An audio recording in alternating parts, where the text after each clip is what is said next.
ਇਹ 52 ਅੱਖਰੀ ਗੁਰੂ ਅਰਜਨ ਦੇਵ ਪਾਤਸ਼ਾਹ ਨੇ ਜੋ ਗੌੜੀ ਰਾਗ ਵਿੱਚ ਬਾਣੀ ਉਚਾਰੀ, ਇੱਕ ਇੱਕ ਅੱਖਰ ਨੂੰ ਜੋੜ ਕੇ ਆਪਾਂ ਸਮਝ ਰਹੇ ਹਾਂ। ਕਬੀਰ ਸਾਹਿਬ ਜੀ ਨੇ ਵੀ ਗੁਰਬਾਣੀ ਜਿਹੜੀ ਆ 52 ਅੱਖਰੀ ਰੂਪ ਵਿੱਚ ਉਚਾਰੀ ਹੈ। ਅੱਗੇ ਜਾ ਕੇ ਉਹਦੀ ਵੀ ਵਿਚਾਰਾਂ ਆਪਾਂ ਕਰਨੀਆਂ, ਜੋ ਤਕਰੀਬਨ 340 ਅੰਗ ਦੇ ਉੱਪਰ ਸੁਭਾਏਮਾਨ ਹੈ। ਇਸ ਬਾਣੀ ਤੋਂ ਬਾਅਦ ਸੁਖਮਨੀ ਸਾਹਿਬ ਦੀ ਬਾਣੀ ਚੱਲਣੀ ਹੈ।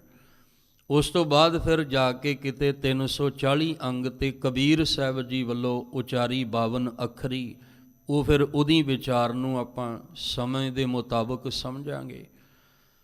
ਜਿਹਦੇ ਵਿੱਚ ਕਬੀਰ ਸਾਹਿਬ ਜੀ ਨੇ ਇੱਕ ਗੱਲ ਆਖੀ ਹੈ, ਕਹਿੰਦੇ 52 ਅੱਖਰ।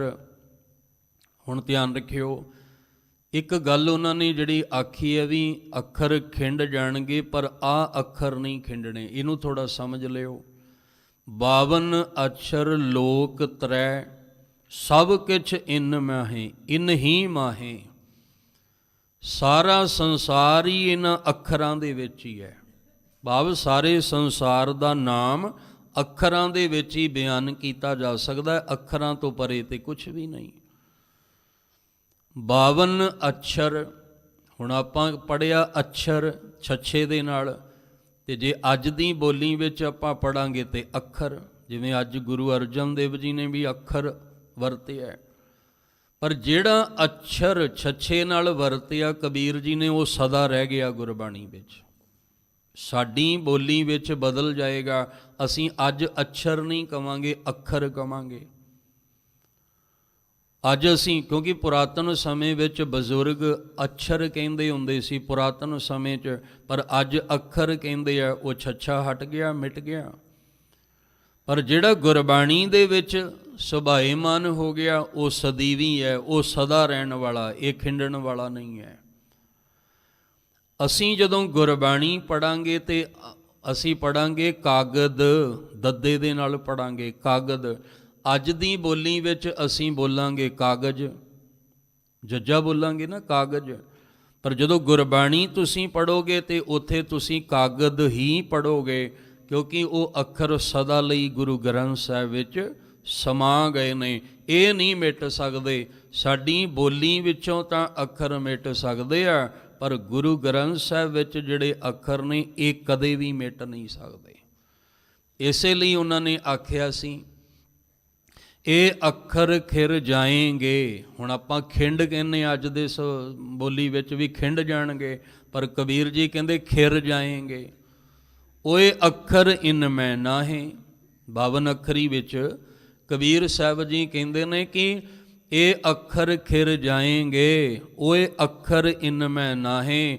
ਜਿਹੜੇ ਤੁਸੀਂ ਆਪਣੇ ਮੁਖ ਤੋਂ ਅੱਖਰ ਬੋਲਦੇ, ਕਿਉਂਕਿ ਅਸੀਂ ਇੱਕ ਦੂਜੇ ਨਾਲ ਵੀ ਜੇ ਸਾਂਝ ਪਾਉਣੀ ਤੇ ਅੱਖਰਾਂ ਨਾਲ ਹੀ ਪਾਉਣੀ ਹੈ ਨਾ।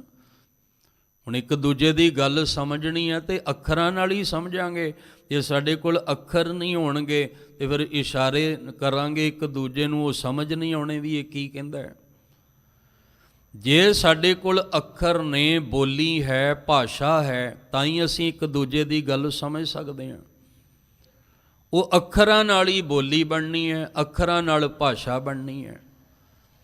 ਭਾਵੇਂ ਉਹ ਇੰਗਲਿਸ਼ ਹੈ, ਜੇ ਸਪੈਲਿੰਗ ਹੀ ਨਹੀਂ ਹੋਣਗੇ ਤੇ ਅਸੀਂ ਉਹਨੂੰ ਕਿਵੇਂ ਜੋੜ ਕੇ ਪੜ੍ਹ ਲਾਂਗੇ। ਇੰਗਲਿਸ਼ ਵੀ ਤਾਂ ਹੀ ਅਸੀਂ ਬੋਲਾਂਗੇ ਜੇ ਸਾਡੇ ਕੋਲ ਇੱਕ ਇੱਕ ਸਪੈਲਿੰਗ ਹੋਏਗਾ।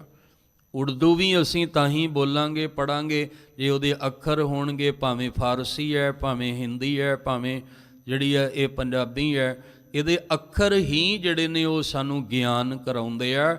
ਇੱਕ ਦੂਜੇ ਦੇ ਨਾਲ ਤਾਲਮੇਲ ਸਾਡਾ ਅੱਖਰਾਂ ਰਾਹੀਂ ਬਣਦਾ ਹੈ। ਤੇ ਜਿਹੜੇ ਅੱਖਰ ਗੁਰੂ ਗ੍ਰੰਥ ਸਾਹਿਬ ਵਿੱਚ ਨੇ, ਇਹਨਾਂ ਨਾਲ ਤਾਲਮੇਲ ਨਿਰੰਕਾਰ ਨਾਲ ਬਣਦਾ ਹੈ। ਇਹ ਵੀ ਧਿਆਨ ਰੱਖਿਓ, ਕਿਉਂਕਿ ਅੱਖਰ ਕਿਤੇ ਪੁੱਠੇ ਸਿੱਧੇ ਹੋ ਜਾਣ ਨਾ ਤੇ ਫਿਰ ਕਬੋਲ ਨਿਕਲਦਾ, ਬੋਲ ਨਹੀਂ ਨਿਕਲਦਾ ਮੂੰਹ ਚੋਂ। ਜ਼ੁਬਾਨ ਤੋਂ ਨਿਕਲੇ ਹੋਏ ਸਿੱਧੇ ਬੋਲ ਸਤਿਕਾਰ ਵੀ ਦਵਾ ਦਿੰਦੇ ਆ, ਤੇ ਜ਼ੁਬਾਨ ਤੋਂ ਨਿਕਲੇ ਹੋਏ ਮਾੜੇ ਬੋਲ ਮਾਰ ਵੀ ਪਵਾ ਦਿੰਦੇ ਆ, ਬੇਇੱਜ਼ਤ ਵੀ ਕਰਵਾ ਦਿੰਦੇ ਆ। ਇਸ ਲਈ ਜਿਹੜੇ ਸੁਧਾਈ ਕਰਕੇ ਅੱਖਰ ਗੁਰੂ ਗ੍ਰੰਥ ਸਾਹਿਬ ਮਹਾਰਾਜ ਵਿੱਚ ਮੌਜੂਦ ਨੇ, ਉਹ ਸਾਨੂੰ ਨਿਰੰਕਾਰ ਨਾਲ ਜੋੜਦੇ ਆ। ਉਹ ਨਿਰੰਕਾਰ ਨਾਲ ਜੋੜਨ ਵਾਸਤੇ ਨੇ। ਇਸ ਲਈ ਕਬੀਰ ਜੀ ਨੇ ਇਹ ਵੀ ਗੱਲ ਆਖੀ ਹੈ, ਜਦੋਂ ਅਸੀਂ ਬਾਣੀ ਪੜ੍ਹਦੇ ਹਾਂ ਨਾ, 52 ਅੱਖਰੀ ਵਿੱਚ ਤਾਂ ਉਹਨਾਂ ਨੇ ਇਹ ਗੱਲ ਆਖੀ। ਹੋਰ ਬਾਣੀ ਪੜ੍ਹੀਏ ਤੇ ਕਬੀਰ ਜੀ ਨੇ ਆਖਿਆ, ਕਹਿਣ ਲੱਗੇ, ਕਹੋ ਕਬੀਰ ਦੋਏ ਅੱਖਰ ਭਾਖ, ਅੱਖਰ ਦੋਏ ਭਾਖ, ਹੋਏਗਾ ਖਸਮ ਤਾਂ ਲਏਗਾ ਰਾਖ।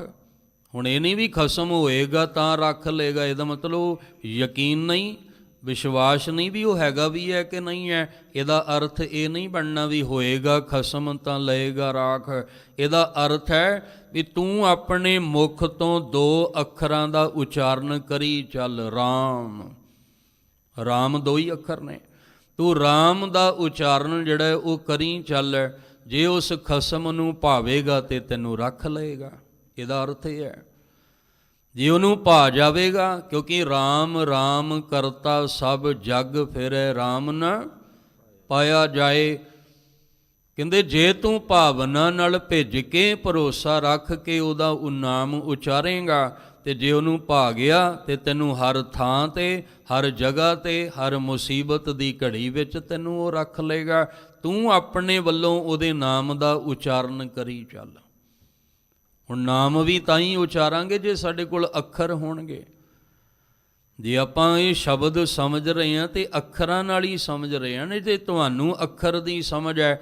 ਇਹ ਵੀ ਇੱਕ ਬੇਨਤੀ ਕਰਦੇ ਹਾਂ, ਇਹ ਗੁਰੂ ਗ੍ਰੰਥ ਸਾਹਿਬ ਜੀ ਨੂੰ ਸਮਝਣਾ ਤੇ ਗੁਰਮੁਖੀ ਅੱਖਰਾਂ ਤੋਂ ਕਦੇ ਵੀ ਦੂਰ ਨਾ ਹੋਇਓ। ਜੇ ਗੁਰੂ ਗ੍ਰੰਥ ਸਾਹਿਬ ਜੀ ਨਾਲ ਪਿਆਰ ਪਾਉਣਾ ਹੈ, ਗੁਰੂ ਗ੍ਰੰਥ ਸਾਹਿਬ ਜੀ ਤੋਂ ਬਖਸ਼ਿਸ਼ ਲੈਣੀ ਹੈ, ਗੁਰੂ ਗ੍ਰੰਥ ਸਾਹਿਬ ਜੀ ਦੀ ਨੇੜਤਾ ਬਣਾਉਣੀ ਹੈ, ਤਾਂ ਗੁਰਮੁਖੀ ਅੱਖਰ ਤੁਹਾਡੇ ਜੀਵਨ 'ਚ, ਤੁਹਾਡੇ ਪਰਿਵਾਰ ਵਿੱਚ, ਤੁਹਾਡੇ ਘਰ ਵਿੱਚ ਹੋਣੇ ਬਹੁਤ ਜ਼ਰੂਰੀ ਹੈ। ਅਸੀਂ ਇਹਨੂੰ ਵਿਸਾਰੀਏ ਨਾ। ਜੇ ਇਹ ਗੁਰਮੁਖੀ ਅੱਖਰ ਸਾਡੇ ਘਰ 'ਚੋਂ ਨਿਕਲ ਗਏ, ਫਿਰ ਧਿਆਨ ਰੱਖਿਓ, ਸਮਝ ਲੈਣਾ ਘਰ 'ਚੋਂ ਬਰਕਤ ਚਲੀ ਗਈ। ਇਹ ਵੀ ਧਿਆਨ ਰੱਖਣਾ।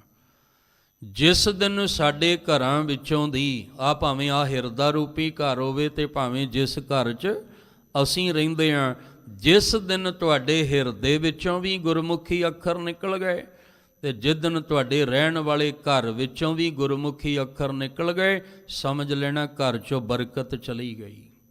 ਤੇ ਜਿੰਨਾ ਮਰਜ਼ੀ ਹੱਥ ਪੈਰ ਮਾਰ ਲਿਓ, ਘਰ 'ਚ ਬਰਕਤ ਕੋਈ ਨਹੀਂ ਜੇ ਪੈਣੀ। ਜੈ ਤਨ ਬਾਣੀ ਵਿਸਰ ਜਾਏ। ਬਾਣੀ ਵਿਸਰਨ ਦਾ ਮਤਲਬ ਕੀ ਹੈ? ਗੁਰਮੁਖੀ ਅੱਖਰ ਵਿਸਰ ਗਏ, ਗੁਰਮੁਖੀ ਅੱਖਰ ਭੁੱਲ ਗਏ। ਤੇ ਜੇ ਗੁਰਮੁਖੀ ਅੱਖਰ ਵਿਸਰ ਗਏ ਤੇ ਫਿਰ ਧਿਆਨ ਰੱਖਿਓ ਬਰਕਤ ਕਿੱਥੇ ਪੈਣੀ ਹੈ। ਜੈ ਤਨ ਬਾਣੀ ਵਿਸਰ ਜਾਏ, ਜਿਉਂ ਪੱਕਾ ਰੋਗੀ ਵਿਲ ਲਾਏ। ਇਹ ਗੁਰਮੁਖੀ ਅੱਖਰਾਂ ਨੇ ਸ਼ਬਦ ਬਣ ਕੇ ਸਾਡੇ ਰੋਗ ਕੱਟ ਦੇਣੇ ਆ। ਸਰਬ ਰੋਗ ਕਾ ਔਖਦ ਨਾਮ। ਤੇ ਨਾਮ ਕਿੱਥੋਂ ਆਉਣਾ ਹੈ? ਅੱਖਰਾਂ 'ਚੋਂ ਹੀ ਆਉਣਾ ਹੈ। ਇਸ ਗੁਰਬਾਣੀ ਦੇ ਅੱਖਰਾਂ ਨੇ ਨਾਮ ਬਣ ਕੇ ਸਾਡੇ ਘਰ ਵਿੱਚ ਬਰਕਤ ਲਿਆਉਣੀ ਹੈ, ਸਾਡੇ ਘਰ ਵਿੱਚ ਸੁੱਖ ਲੈ ਕੇ ਆਉਣਾ ਹੈ, ਸਾਡੇ ਘਰ ਦਾ ਕਲਾ ਕਲੇਸ਼ ਮੁਕਾਉਣਾ ਹੈ। ਔਰ ਇਸ ਗੁਰਮੁਖੀ ਅੱਖਰ ਜੋ ਨਾਮ ਦੇ ਰੂਪ ਵਿੱਚ ਮਿਲੇ ਆ, ਇਹਨੇ ਸਾਡੇ ਜੀਵਨ ਦੇ ਸਾਰੇ ਰੋਗ ਕੱਟਣੇ ਆ। ਤੇ ਜੇ ਹੀ ਨਾ ਸਾਡੇ ਘਰ ਵਿੱਚ ਹੋਏ ਤੇ ਫਿਰ ਸਾਡੇ ਪੱਲੇ ਕੀ ਹੈ? ਕੋਸ਼ਿਸ਼ ਕਰੀਏ। ਠੀਕ ਹੈ, ਸਮਾਜ ਨਾਲ ਚੱਲਣਾ ਪੈਂਦਾ, ਦੁਨੀਆ ਨਾਲ ਚੱਲਣਾ ਪੈਂਦਾ ਕਿ ਸਾਡਾ ਬੱਚਾ ਵੀ ਜੀ ਇੰਗਲਿਸ਼ ਬਹੁਤ ਵਧੀਆ ਬੋਲੇ, 4 ਬੰਦਿਆਂ ਨੂੰ ਪਤਾ ਲੱਗੇ ਵੀ ਇਹਦਾ ਬੱਚਾ ਇੰਗਲਿਸ਼ ਬਹੁਤ ਵਧੀਆ ਬੋਲਦਾ। ਬੋਲੇ, ਇਨਕਾਰ ਨਹੀਂ, ਮਨਾ ਨਹੀਂ, ਬਹੁਤ ਵਧੀਆ ਇੰਗਲਿਸ਼ ਬੋਲੋ। ਸਾਰੀਆਂ ਭਾਸ਼ਾਵਾਂ ਸਿੱਖੋ, ਉਰਦੂ ਵੀ ਸਿੱਖੋ, ਫਾਰਸੀ ਵੀ ਸਿੱਖੋ, ਇੰਗਲਿਸ਼ ਵੀ ਸਿੱਖੋ, ਹਿੰਦੀ ਵੀ ਸਿੱਖੋ, ਸਾਰੀਆਂ ਸਿੱਖੋ। ਪਰ ਜਿਹੜੇ ਘਰ ਵਿੱਚ ਬਰਕਤ ਜਿਹਨੇ ਪਾਉਣੀ ਆ, ਉਹ ਗੁਰਮੁਖੀ ਅੱਖਰ ਨਾ ਵਿਸਾਰੋ, ਉਹਨੂੰ ਨਾ ਵਿਸਾਰੋ। ਅਸੀਂ ਦੁਨੀਆ ਵਿੱਚ ਬਹੁਤ ਨਾਮਣਾ ਖੱਟ ਲਾਂਗੇ, ਧਨ ਪੈਸਾ ਕੋਠੀਆਂ ਕਾਰਾਂ, ਬੜਾ ਨਾਮਣਾ, ਪਰ ਇਹ ਥੋੜ੍ਹੀ ਹੁਣ ਜਨਮ ਦੇਣ ਵਾਲੇ ਮਾਂ-ਬਾਪ ਨੂੰ ਭੁਲਾ ਦਈਏ, ਜਨਮ ਦੇਣ ਵਾਲੇ ਮਾਂ-ਬਾਪ ਨੂੰ ਵਿਸਾਰ ਦਈਏ। ਉਹਨਾਂ ਨੂੰ ਹਰ ਵਕਤ ਨਾਲ ਰੱਖਣਾ ਹੈ। ਭਾਸ਼ਾਵਾਂ ਸਾਰੀਆਂ ਹੀ ਸਿੱਖੋ, ਪਰ ਆਪਣੀ ਮਾਂ ਬੋਲੀ ਆਪਣੇ ਕੋਲ ਰੱਖੋ।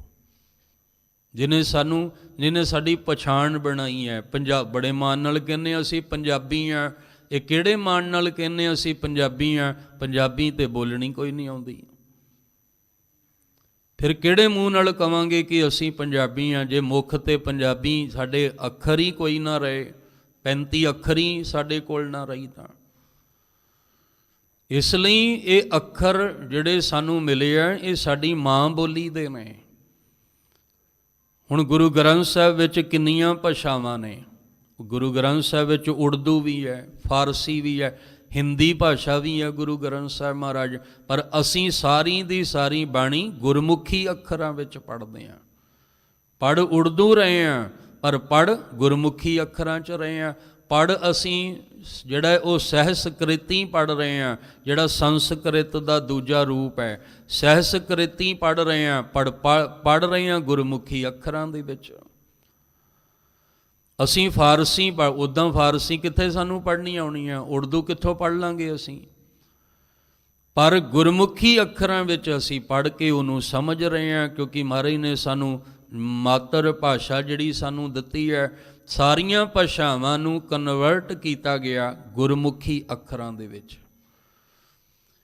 ਇਸ ਲਈ ਜੇ ਗੁਰਬਾਣੀ ਨਾਲ ਪਿਆਰ ਪਾਉਣਾ ਜਾਂ ਗੁਰੂ ਗ੍ਰੰਥ ਸਾਹਿਬ ਜੀ ਦੇ ਨੇੜੇ ਹੋਣਾ ਤਾਂ ਕਦੇ ਵੀ ਆਪਣੀ ਜ਼ਿੰਦਗੀ ਤੋਂ ਗੁਰਮੁਖੀ ਅੱਖਰਾਂ ਨੂੰ ਦੂਰ ਨਾ ਹੋਣ ਦਿਓ, ਇਹ ਬੇਨਤੀ ਹੈ। ਫਿਰ ਘਰਾਂ 'ਚ ਬਰਕਤਾਂ ਵੀ ਰਹਿਣਗੀਆਂ ਅਤੇ ਸੁੱਖ ਅਤੇ ਕਲੇਸ਼ ਮਿਟੇਗਾ ਅਤੇ ਸੁੱਖ ਜੀਵਨ ਵਿੱਚ ਬਣੇਗਾ। ਖੈਰ, ਸਾਹਿਬ ਜੀ ਕਹਿੰਦੇ ਨੇ ਅੱਖਰ ਜੋੜ ਕੇ ਸ਼ਬਦ ਬਣਨਾ। ਜੇ ਅੱਖਰ ਨਹੀਂ ਨਾ ਹੋਏਗਾ ਤੇ ਸ਼ਬਦ ਕਿੱਥੋਂ ਬਣ ਜਾਣਾ। ਜੇ ਤੁਸੀਂ ਬੋਲ ਇਹ ਜ਼ੁਬਾਨ ਤੋਂ ਅੱਖਰ ਨਿਕਲ ਰਹੇ ਆ ਤਾਂ ਹੀ ਤੁਸੀਂ ਸਮਝ ਰਹੇ ਹੋ ਨਾ, ਇਹ ਅੱਖਰ ਹੀ ਤੁਹਾਡੇ ਤੱਕ ਪਹੁੰਚ ਰਹੇ ਆ। ਤੇ ਜੇ ਮੈਂ ਇੱਥੇ ਬੈਠ ਕੇ ਆ ਊ ਏ ਆ ਕਰੀ ਜਾਵਾਂ ਤੇ ਤੁਸੀਂ ਤੇ 2 ਮਿੰਟ ਦੇ ਵਿੱਚ ਕਾਹਲੇ ਪੈ ਜਾਓਗੇ ਵੀ ਇਹ ਕੀ ਆ ਊ ਕਰੀ ਜਾਂਦਾ ਹੈ, ਇਹਦੀ ਸਮਝ ਤਾਂ ਆਉਂਦੀ ਕੋਈ ਨਹੀਂ ਪਈ। ਜੇ ਤੁਸੀਂ ਟਿਕ ਕੇ ਬੈਠੇ ਹੋ, ਕਿਉਂਕਿ ਤੁਹਾਨੂੰ ਅੱਖਰਾਂ ਦੀ ਪਛਾਣ ਹੈ ਅਤੇ ਮੁੱਖ ਤੋਂ ਅੱਖਰ ਨਿਕਲ ਰਹੇ ਨੇ, ਉਹ ਤੁਹਾਡੀ ਸਮਝ ਵਿੱਚ ਆ ਰਹੇ ਨੇ, ਤਾਂ ਹੀ ਤਾਂ ਬਕਤੇ ਅਤੇ ਸਰੋਤੇ ਦਾ ਤਾਲਮੇਲ ਬਣ ਰਿਹਾ। ਅੱਖਰਾਂ ਨਾਲ ਹੀ ਬਣ ਰਿਹਾ, ਸ਼ਕਲਾਂ ਨਾਲ ਤਾਂ ਨਹੀਂ। ਅੱਖਰਾਂ ਨਾਲ ਹੀ ਇਹ ਤਾਲਮੇਲ ਸਾਡਾ ਤੁਹਾਡਾ ਬਣ ਰਿਹਾ ਹੈ। ਅਤੇ ਜੇ ਸ਼ਕਲਾਂ ਨਾਲ ਨਹੀਂ ਬਣਨਾ, ਕਿਉਂਕਿ ਪਤਾ ਹੀ ਨਹੀਂ ਲੱਗਣਾ ਕਿ ਬੰਦਾ ਕੀ ਕਹਿਣਾ ਚਾਹੁੰਦਾ ਅਤੇ ਕੀ ਸੁਣਨਾ ਚਾਹੁੰਦਾ ਹੈ। ਅੱਖਰਾਂ ਨਾਲ ਹੀ ਪਤਾ ਲੱਗਣਾ। ਫਿਰ ਸਾਡਾ ਤਾਲਮੇਲ ਗੁਰੂ ਨਾਲ ਕਿੱਦਾਂ ਬਣਨਾ? ਅੱਖਰਾਂ ਨਾਲ ਹੀ ਬਣਨਾ। ਅਸੀਂ ਅਰਦਾਸ ਵੀ ਕਰਨੀ ਹੈ ਅਤੇ ਅਰਦਾਸ ਦੇ ਵੀ ਤਾਂ 4 ਅੱਖਰ ਨੇ। ਬੇਨਤੀ ਕਰਨੀ ਹੈ ਅਤੇ ਬੇਨਤੀ ਲਈ ਵੀ ਤਾਂ ਅੱਖਰ ਵਰਤਾਂਗੇ, ਅਰਦਾਸ ਲਈ ਵੀ ਅੱਖਰ ਵਰਤਾਂਗੇ। ਸਤਿਗੁਰੂ ਕਹਿਣਾ ਹੋਵੇ ਤੇ ਅੱਖਰ ਜੋੜ ਕੇ ਹੀ ਸਤਿਗੁਰੂ ਬਣਨਾ ਨਾ। ਸਤਿਗੁਰ ਆਇਓ ਸ਼ਰਨ ਤੁਹਾਰੀ, ਤੇ ਜੇ ਅੱਖਰ ਨਹੀਂ ਹੋਣਗੇ ਤੇ ਫਿਰ ਕਿਵੇਂ ਬੋਲਾਂਗੇ ਆਪਾਂ। ਇਸ ਲਈ ਸਤਿਗੁਰੂ ਮਹਾਰਾਜ ਕਹਿੰਦੇ ਇਹ ਸਾਰਾ ਸੰਸਾਰ ਜੇ ਜਾਣਿਆ ਜਾਣਾ ਨਾ ਤੇ ਅੱਖਰ ਦੇ ਰਾਹੀਂ ਜਾਣਿਆ ਜਾਣਾ। ਅਸੀਂ ਚੱਲਣਾ ਅੱਖਰ ਦਾ ਸਹਾਰਾ ਲੈ ਕੇ ਹੈ, ਸ਼ਬਦ ਦਾ। ਹਾਂ, ਜਿੱਦਣ ਉਹਦੇ ਨਾਲ ਸੁਰਤ ਜੁੜ ਗਈ ਉਦੋਂ ਸ਼ਬਦ ਜਿਹੜੇ ਨੇ ਉਹ ਫਿਰ ਸਾਈਲੈਂਟ ਹੋ ਜਾਣਗੇ, ਕਿਉਂਕਿ ਫਿਰ ਉੱਥੇ ਪ੍ਰੇਮ ਵਾਲੀ ਭਾਸ਼ਾ ਚੱਲਣੀ ਹੈ, ਉਹਦੇ ਨਾਲ ਜਿਹੜੀ ਸੁਰਤ ਜੁੜ ਜਾਣੀ ਹੈ। ਸਤਿਗੁਰੂ ਮਹਾਰਾਜ ਜੀ ਨੇ ਅੱਜ ਕਿਰਪਾ ਕੀਤੀ। ਸਤਿਗੁਰੂ ਮਹਾਰਾਜ ਜੀ ਕਹਿੰਦੇ ਅੱਖਰ ਮਹਿ ਤਰੇ ਭਵਨ ਪ੍ਰਭ ਧਾਰੇ। ਪ੍ਰਭ ਨੇ, ਕਿਉਂਕਿ ਭੱਬੇ ਨੂੰ ਸਿਹਾਰੀ ਲੱਗੀ ਹੈ, ਪ੍ਰਭ ਨੇ, ਪ੍ਰਭੂ ਨੇ ਜਿਹੜਾ ਇਹ ਤਰੇ ਭਵਨ ਧਾਰਿਆ ਹੈ। 3 ਭਵਨ ਜਿਹੜੀ ਸਾਡੀ ਨਜ਼ਰ ਦੇਖ ਰਹੀ ਹੈ। ਥੋੜ੍ਹਾ ਹੋਰ ਸਮਝ ਲੈਣਾ, ਸਾਡੀ ਨਜ਼ਰ 3 ਭਵਨ ਹੀ ਦੇਖ ਰਹੀ ਹੈ, ਆਸਮਾਨ, ਧਰਤੀ ਤੇ ਪਤਾਲ। ਪਰ ਗੁਰੂ ਨਾਨਕ ਸਾਹਿਬ ਜੀ ਦੀ ਨਜ਼ਰ ਦੇਖ ਰਹੀ ਹੈ, ਪਤਾ ਹੀ ਨਹੀਂ ਕਿੰਨੇ ਭਵਨ ਨੇ, ਕਿੰਨੇ ਹੀ ਜਿਹੜੇ ਨੇ ਉਹ ਆਕਾਸ਼ ਪਤਾਲ, ਪਤਾ ਹੀ ਨਹੀਂ ਕਿੰਨੇ ਨੇ। ਪਾਤਾਲਾਂ ਪਾਤਾਲ ਲੱਖ ਆਕਾਸ਼ਾਂ ਆਕਾਸ਼। ਗੁਰੂ ਨਾਨਕ ਸਾਹਿਬ ਜੀ ਦੀ ਨਜ਼ਰ ਦੇਖ ਰਹੀ ਹੈ, ਪਤਾ ਹੀ ਨਹੀਂ ਕਿੰਨੇ ਭਵਨ ਨੇ। ਸਾਡੀ ਨਜ਼ਰ ਦੇਖ ਰਹੀ ਹੈ 3 ਭਵਨ ਨੇ। ਇਸਲਾਮ ਤਲ 'ਤੇ 7 ਭਵਨਾਂ ਦੀ ਗੱਲ ਕੀਤੀ ਹੈ, 7 ਪਤਾਲ ਅਤੇ 7 ਉਹਨਾਂ ਨੇ 14 ਭਵਨ ਮੰਨੇ ਆ। ਅਸੀਂ ਚੱਲਣਾ 3 ਭਵਨ ਤੋਂ ਹੀ ਹੈ। ਜਦੋਂ ਪ੍ਰਚੰਡ ਗਿਆਨ, ਜਦੋਂ ਗੁਰੂ ਨਾਨਕ ਜੀ ਵਾਲਾ ਗਿਆਨ ਮਿਲ ਗਿਆ ਨਾ, ਫਿਰ ਸਾਨੂੰ ਵੀ ਇੱਦਾਂ ਹੀ ਲੱਗੇਗਾ ਜਿਵੇਂ ਬਹੁਤ ਬ੍ਰਹਿਮੰਡ ਨੇ ਜਿਹਦਾ ਅੰਤ ਨਹੀਂ ਪਾਇਆ ਜਾ ਸਕਦਾ। ਪਰ ਉਹਦੇ ਲਈ ਗਿਆਨ ਗੁਰੂ ਨਾਨਕ ਜੀ ਵਾਲਾ ਚਾਹੀਦਾ ਹੈ, ਸਾਡੇ ਵਾਲਾ ਨਹੀਂ, ਵਿਗਿਆਨ ਵਾਲਾ ਨਹੀਂ। ਉੱਥੇ ਗੁਰੂ ਨਾਨਕ ਸਾਹਿਬ ਵਾਲਾ ਗਿਆਨ ਚਾਹੀਦਾ ਹੈ। ਇਸ ਲਈ 3 ਭਵਨ ਦੀ ਗੱਲ ਤਾਂ ਕੀਤੀ ਹੈ ਕਿਉਂਕਿ ਸਾਡੀ ਨਜ਼ਰ ਹਜੇ 3 ਭਵਨ ਹੀ ਦੇਖ ਰਹੀ ਹੈ। ਹੁਣ ਪਹਿਲੀ ਕਲਾਸ ਵਾਲੇ ਨੂੰ ਪਹਿਲੀ ਕਲਾਸ ਦੀ ਪੜ੍ਹਾਈ ਕਰਾਈ ਜਾਏਗੀ, 10ਵੀਂ ਕਲਾਸ ਵਾਲੇ ਨੂੰ 10ਵੀਂ ਦੀ ਪੜ੍ਹਾਈ ਹੈ, BA ਵਾਲੇ ਨੂੰ BA ਦੀ ਪੜ੍ਹਾਈ ਹੈ। ਇਹ ਥੋੜ੍ਹੀ ਆ ਵੀ ਪਹਿਲੀ ਕਲਾਸ ਵਾਲੇ ਨੂੰ 10ਵੀਂ ਦੀ ਬੁੱਕ ਪੜ੍ਹਾ ਰਹੇ ਆ, 10ਵੀਂ ਵਾਲੇ ਨੂੰ BA ਦੀ ਪੜ੍ਹਾ ਰਹੇ, ਐਸੇ ਥੋੜ੍ਹੀ ਹੁੰਦਾ ਹੈ। ਪਹਿਲੀ ਵਾਲੇ ਨੂੰ ਪਹਿਲੀ ਕਲਾਸ, ਜਿਹੜਾ ਫਸਟ ਕਲਾਸ ਵਿੱਚ ਹੈ, ਉਹਨੂੰ ਉਹੀ ਪੜ੍ਹਾਈ ਉਹਨੂੰ ਪੜ੍ਹਾਈ ਜਾਣੀ ਹੈ।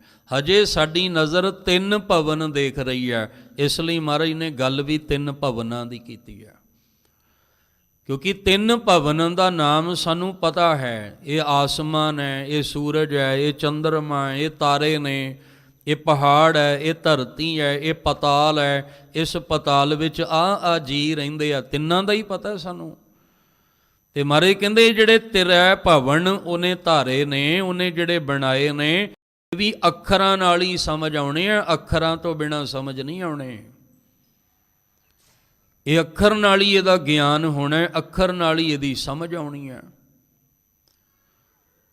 ਸਤਿਗੁਰੂ ਪਾਤਸ਼ਾਹ ਜੀ ਕਿਰਪਾ ਕਰਨ। ਪਿੱਛੇ ਜੇ ਨਾ ਬਹੁਤ ਸਮਾਂ ਪਹਿਲਾਂ ਇੱਕ ਵੀਡੀਓ ਕਲਿੱਪ ਦੇਖਿਆ ਸੀ, ਸ਼ਾਇਦ ਤੁਸੀਂ ਵੀ ਦੇਖਿਆ ਹੋਵੇ।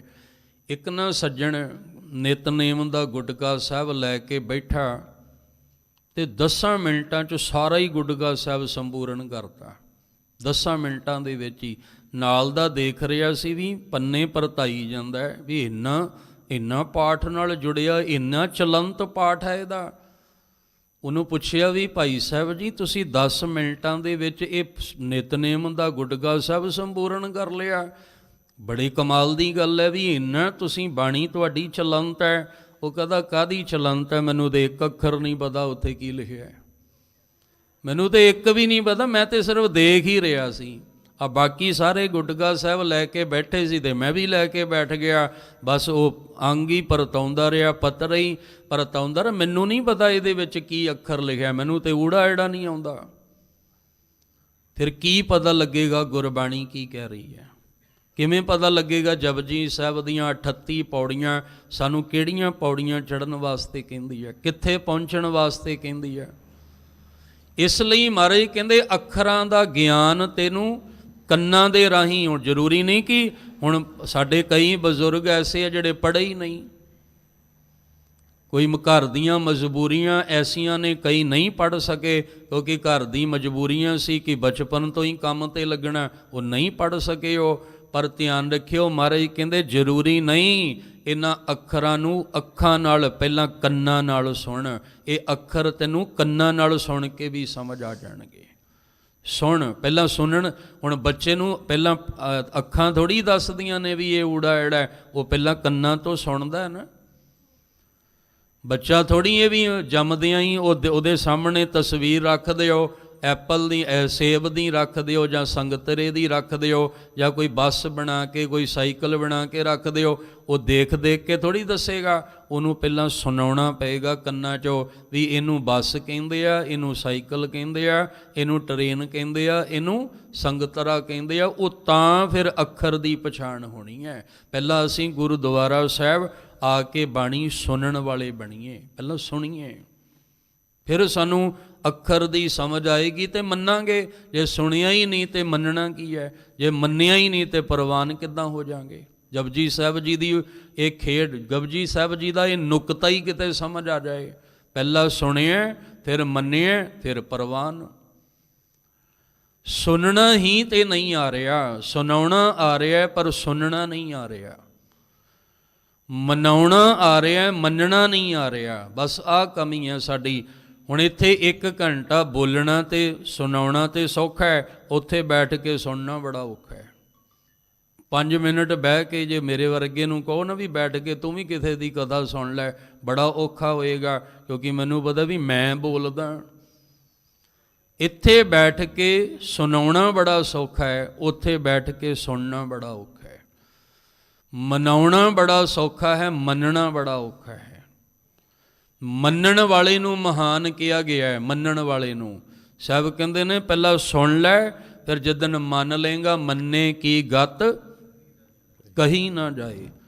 ਜੇ ਕੋਈ ਐਵੇਂ ਬੋਲ ਵੀ ਦੇਗਾ ਨਾ ਮੰਨਣ ਵਾਲਿਆਂ ਦੇ ਵਾਸਤੇ, ਉਹ ਪਛਤਾਏਗਾ ਵੀ ਮੈਂ ਕੀ ਬੋਲ ਬੈਠਾ, ਇਹਦਾ ਜੀਵਨ ਤੇ ਬਹੁਤ ਮਹਾਨ ਹੈ, ਮੇਰੇ ਤਾਂ ਸ਼ਬਦ ਹੀ ਨਹੀਂ ਜੋ ਮੈਂ ਇਹਦੇ ਬਾਰੇ ਕੁਝ ਬਿਆਨ ਕਰ ਸਕਾਂ। ਮੰਨੇ ਕੀ ਗਤ ਕਹੀ ਨਾ ਜਾਏ, ਜੇ ਕੋ ਕਹੈ ਪਿਛੈ ਪਛਤਾਏ। ਕਾਗਦ ਕਲਮ ਨਾ ਲਿਖਣ ਹਾਰ, ਇਹ ਕਾਗਜ਼ ਕਲਮ ਲੈ ਕੇ ਲਿਖਿਆ ਵੀ ਨਹੀਂ ਜਾ ਸਕਦਾ। ਉਹ ਮਹਾਨ ਹੋ ਗਿਆ ਜਿਹਨੂੰ ਮੰਨਣਾ ਆ ਗਿਆ। ਐਸਾ ਨਾਮ ਨਿਰੰਜਨ ਹੋਏ, ਜੇ ਕੋ ਮਨ ਜਾਣੈ ਮਨ ਕੋਏ। ਤੇ ਪ੍ਰਵਾਨ ਵੀ ਉਹੀ ਹੁੰਦਾ ਹੈ, ਮਨਾਉਣ ਵਾਲਾ ਨਹੀਂ, ਮੰਨਣ ਵਾਲਾ ਪ੍ਰਵਾਨ ਹੋਇਆ। ਸਾਹਿਬ ਕਹਿੰਦੇ ਨੇ ਹੁਕਮ ਮੰਨਿਆ ਹੋਵੇ ਪ੍ਰਵਾਨ, ਤਾਂ ਖਸਮੇ ਕਾ ਮਹਿਲ ਪਾਏ ਸੀ। ਉਹਨੂੰ ਕਹਿੰਦੇ ਪੰਚ ਪ੍ਰਵਾਨ, ਪੰਚ ਪ੍ਰਧਾਨ, ਪੰਚੇ ਪਾਵੈ ਦਰਗਹ ਮਾਨ। ਤੋ ਗੱਲ ਚੱਲ ਰਹੀ ਸੀ ਅੱਖਰ ਦੀ। ਅੱਖਰ ਨੇ ਹੀ ਤਿੰਨ ਭਵਨ ਦੀ ਸੋਝੀ ਦੇਣੀ ਹੈ। ਅੱਖਰ ਰਾਹੀਂ ਹੀ ਪਤਾ ਲੱਗਣਾ ਹੈ ਇਹ ਆਸਮਾਨ ਹੈ, ਧਰਤੀ ਹੈ ਤੇ ਇਹ ਪਾਤਾਲ ਹੈ। ਤੋ ਗੁਰੂ ਸਾਹਿਬ ਜੀ 52 ਅੱਖਰੀ ਵਿੱਚ ਕਿਰਪਾ ਕਰਦੇ ਨੇ। ਅੱਖਰ ਮਹਿ ਤੇਰੇ ਭਵਨ ਪ੍ਰਭ ਧਾਰੇ।